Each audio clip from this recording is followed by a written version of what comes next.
Carbon monoxide poisoning occurs when you breathe too much carbon monoxide and it begins to replace the oxygen in your blood. Without oxygen, cells throughout the body die and the organ stops working. The main systems affected are the cardiovascular system and the nervous system. We all know that carbon monoxide, CO, can be fatal. Hundreds of people, young and old, die of fumes from this poison every year.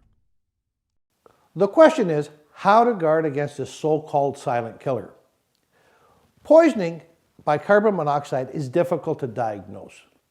Symptoms are similar to other illnesses such as influenza, the onset of a cold or seasickness, fatigue, nausea, headaches, dizziness or fainting, vomiting, impaired judgment and confusion, shortness of breath, change to vision or hearing capabilities.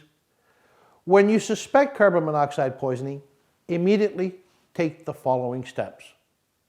Move the victim immediately to an open area with fresh air. Open doors and windows, turn off gas appliances, and leave the boat. Go to the hospital. If carbon monoxide poisoning is suspected, it can be diagnosed by taking a blood sample. Call 911 or other local emergency numbers for immediate medical attention. Do not reboard the boat until you receive an expert opinion.